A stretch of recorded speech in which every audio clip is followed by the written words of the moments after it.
പഹൽഗാം ഭീകരാക്രമണത്തെ ശക്തമായി അപലപിച്ച് BRICS parliamentary forum Pahalgam ആക്രമണത്തെ പ്രത്യേകം പരാമർശിച്ച പ്രമേയം ബ്രിക്സ് പാർലമെന്ററി ഫോറം അംഗീകരിച്ചു. ഭാരതത്തെ പ്രതിനിധീകരിച്ച് സമ്മേളനത്തിൽ എത്തിയ സ്പീക്കർ ഓം ബിർള ശക്തമായ പ്രമേയം വേണമെന്ന് ആവശ്യപ്പെടുകയായിരുന്നു.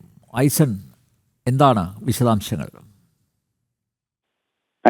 ഇക്കഴിഞ്ഞ ദിവസം നടന്ന ബ്രിക്സിന്റെ പാർലമെന്ററി ഫോറത്തിലാണ് ഈ നിലപാട് വളരെ കൃത്യമായി ഭാരതത്തിന്റെ ലോക്സഭാ സ്പീക്കർ കൂടിയായ ഓം ബിർള അറിയിച്ചത്. അതായത് ഭാരതത്തിനെതിരെ അല്ലെങ്കിൽ ലോകത്തിനെതിരെ നടക്കുന്ന ഭീകര പ്രവർത്തനങ്ങൾക്കെതിരെ ശക്തമായ ഒരു നിലപാട് വേണം, പ്രത്യേകിച്ചും പഹൽഗാമിനെ സംബന്ധിച്ചിടത്തോളം കൃത്യമായ നിലപാട് വേണമെന്ന് ബ്രിക്സ് രാജ്യങ്ങളുടെ കൂട്ടായ്മയുടെ പാർലമെന്ററി ഫോറത്തിൽ അദ്ദേഹം വളരെ കൃത്യമായി ആവശ്യപ്പെടുകയായിരുന്നു. ഇതിന്റെ അടിസ്ഥാനത്തിലാണ് ഈ പ്രമേയം പാസാക്കപ്പെടുകയും ചെയ്യുന്നത്. ഏത് രീതിയിലുള്ള ഭീകരവാദവും, അതായത് ഭീകരവാദത്തിന്റെ ഏതു ന്യായീകരണമുണ്ടെങ്കിലും അല്ലെങ്കിൽ അതിന്റെ പിന്നിലെ ലക്ഷ്യം എന്താണെങ്കിൽ കൂടി എല്ലാ തരത്തിലുള്ള ഭീകരവാദവും അതിശക്തമായി എതിർക്കപ്പെടണമെന്ന കൃത്യമായ നിലപാടാണ് ഓം ബിർള അറിയിക്കുകയും ചെയ്തത്, ഈ സമ്മേളനത്തെ അറിയിക്കുകയും ചെയ്തത്.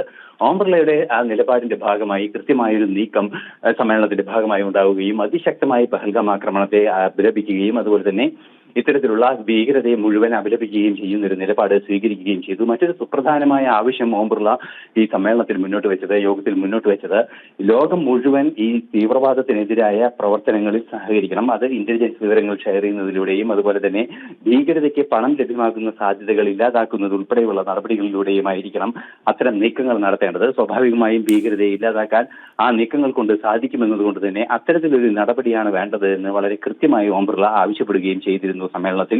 അതിന്റെയൊക്കെ അടിസ്ഥാനത്തിലാണ് കൃത്യമായി ഒരു അപലപിക്കുന്ന ഒരു നിലപാടുണ്ടായത്. ഏത് തരത്തിലുള്ള തീവ്രവാദമായാലും അത് അംഗീകരിക്കാൻ സാധ്യമല്ല. പഹൽഗാം ആക്രമണത്തെ പൂർണ്ണമായും എതിർക്കുന്നു അല്ലെങ്കിൽ അംഗീകരിക്കുന്ന പ്രശ്നമില്ല, അത് പൂർണ്ണമായും അപലപിക്കപ്പെടേണ്ടതാണ് എന്ന നിലപാട് തന്നെയാണ് ബ്രിക്സ് പാർലമെന്ററി ഫോറം പാസാക്കിയ പ്രമേയത്തിൽ കൃത്യമായി പറയുന്നത്. തീർച്ചയായും ഭാരതം മുന്നോട്ട് വെക്കുന്ന, അതായത് ഭീകരതയ്ക്ക് ഫണ്ടിംഗ് ലഭ്യമാക്കുന്ന സാഹചര്യങ്ങൾ കൂടി ഒഴിവാക്കുന്നതിന് ഫിനാൻഷ്യൽ ആക്ഷൻ ടാസ്ക് ഫോഴ്സിന്റെ ഗ്രേ ലിസ്റ്റിൽ പാകിസ്ഥാനെ ഉൾപ്പെടുത്തണമെന്ന ആവശ്യം ഉൾപ്പെടെ ഭാരതം മുന്നോട്ട് വെക്കുന്നുണ്ട്. ഈ ആവശ്യങ്ങൾക്കെല്ലാം കൃത്യമായ ഒരു പിന്തുണ ലഭ്യമാക്കണം എന്ന ഒരു നിലപാട് തന്നെയാണ് അദ്ദേഹം ബ്രിക്സ് സമ്മേളനത്തിൽ മുഴുവനും മുന്നോട്ട് വെച്ചത്. ഭീകരത സമൂഹത്തെ ബാധിക്കുന്ന അല്ലെങ്കിൽ ലോകത്തെ മുഴുവൻ പ്രതികൂലമായി ബാധിക്കുന്ന ഒരു ആക്രമണ രീതിയാണ്. അതിന് ന്യായീകരണങ്ങളില്ല. എന്ത് പ്രകോപനമുണ്ടായാലും ഭീകരത ഒരു ന്യായീകരിക്കാവുന്ന കാര്യമല്ല എന്ന കൃത്യമായ നിലപാട് തന്നെയാണ് ഭാരതം മുന്നോട്ട് വെക്കുന്നത്. ഈ നിലപാട് തന്നെയാണ് ഓം ബിർളയും മുന്നോട്ട് വെച്ചത്. അനിൽ നമ്പ്യാർ.